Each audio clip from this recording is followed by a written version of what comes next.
many of the theories about how tumors grow and are selective in nature. The idea that there are variants that are being produced and that some will thrive and some will die back, and that what you're doing is trying to knock as many of them back down as you can, but there might be some who make it through the treatments and then they become the fittest that survive and then go on to replicate. And, that brings with it a whole set of thoughts about how you would intervene. A similar sort of story, I suppose, happens with viruses, that, like HIV, that you can try to attack it with certain kinds of drugs, and then the thing changes, and so that's been a very fruitful metaphor there. But you could imagine that we eventually find out that it's not a selective process, that in fact it's something else. But we've all been working with this particular simplified model. We had a student in the PNP program several years ago who worked on models of sexual differentiation, how you get males and females. And, and her claim, it's complicated and nuanced, but her claim is that, you get this picture where there are males and there are females, and those are the two allowable kinds of being. And then there's this machine that shunts you in one direction or the other. But that's a kind of picture about human sexual diversity that doesn't fit with anything that we think evolutionarily. For example, we might expect a spectrum of difference between these two. We might expect not just two kinds of sex, but maybe many kinds. And that maybe getting ourselves into an overly narrow way of thinking about this from the start blinds us to certain ways of operating. An old advisor of mine said that he worked in how animals regulate thirst and caloric intake.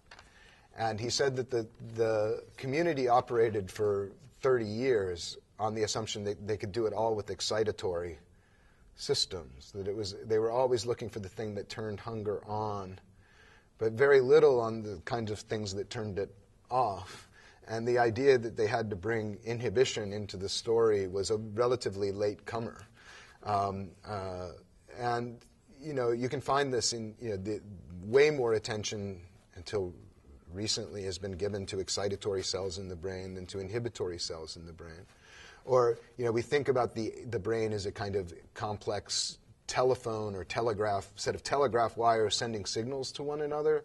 But if some of the ideas that are being generated at WashU at the moment with like Mark Rakel are correct, we should rather think of these signaling cells and glial cells in the brain as involved in a kind of symbiotic relationship with one another, required for one another's health. And maybe that brings an entirely different way of talking about how brains operate. If you think about all the brain metaphors that have been used over time, at first they thought it was just the ventricles, not the meat of the brain, but the holes in the middle of the brain that were doing the thinking. And there they were like storehouses or places where you could, hold the animal spirits in place, and the memories would actually be in a certain ventricle. Right now we think it's the rest of the brain, but there we've called it, an enchanted loom. It's been compared to a telegraph. It's been compared to clocks. It's been compared to distillation columns. It's been compared to fluid dynamic systems. It's been compared to telegraph wires, obviously, now to chaotic oscillators and the like. And so, in a way, each generation brings its own technology to this thing between our ears with a whole new set of metaphors. And it's clear that some of those have been oversimplified and misleading and yeah. What's most exciting to you about the future of neuroscience or philosophy of neuroscience or philosophy of science?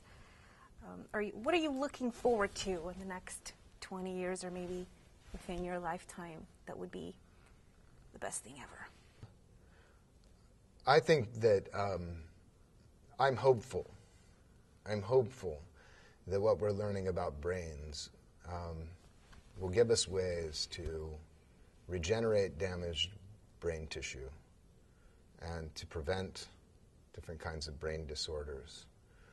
And where those two things are not possible, to find ways to work around the deficits that people have when they have brain damage. What gives me hope in neuroscience at the moment So when I see things like brain-machine interface, and I see people who are paralyzed from the neck down, who are able to, type or communicate in ways that were just not open to them before. And I think that kind of technology is increasingly, where they can control robotic arms to grab things for them, or to drive a chair around their house. The kinds of things that open up human possibility and prevent human suffering. And my hope for neuroscience is that it will develop in those ways. And I think there's good indication that there are forms of blindness that are going to go away, that there are technological advances for interfacing with brains that will raise a whole new set of possibilities for improving the human condition. And for me, what I really want is a neuroscience, and this is partly why I've emphasized how important it is for neuroscientists to get at causal structure, not merely building mathematical models of brains, but mathematical models that correspond to the actual causal structure of the brain. It's those causal structures that allow us to get in there and change things to make them work in the ways that we would like them to work. I'm really hoping that, especially with some of this brain-machine interface stuff, some of the work combining genetics and neuroscience, we're going to find ways to regenerate brain tissue, repair brain damage, and short of that, to work around it, to find ways for people to lead full human lives despite the fact that some part of their brain has been damaged. So that's what I would hope for. What do you wish people paid more attention to? Maybe general culture, either professionally within your field, colleagues, or people in culture? Is there something that bothers you that people just aren't focusing on that we all ought to be? I find American culture at the moment a bit distressing. Okay. But that, I think people ought to pay more attention to reasons for their beliefs, and I think people ought to be a little more open to recognizing that their beliefs are mistaken. And I think that humility, true intellectual humility, is rare. The ability to hear what somebody else is saying, to recognize that one might be mistaken about something, to treat that as a moment where one should pause and reflect about the credentials of one's beliefs, and where necessary, jettison those beliefs and replace them with something better. I think that's just an art that has to be cultivated in people from a very early age. And if you don't cultivate it, what you get is people trying to scream louder than one another, or trying to find ways to manipulate one another into having to embrace the opposite side of the argument from where they stand. And I think that there's a kind of civility of discussion and an ability to reflect on one's beliefs, which is really what we train in philosophy. I don't see myself as fundamentally trying to train the future of philosophy or to make students into professional philosophers. I see myself as training people to read and listen carefully, to understand the arguments that other people have given, to reflect on those arguments critically, and to decide whether they embrace them themselves, how to put together for themselves what they believe on the basis of the evidence that they have, with humility and with recognition that most likely, in most cases, they're mistaken about something along the way. And I think I wish that if there was one thing that I could change about American culture in particular at the moment, it would be civility and intellectual integrity, which seems to be disappearing. And part of my goal in life is actually to train a generation of students, the ones that I have access to approach their intellectual lives with that kind of serious integrity.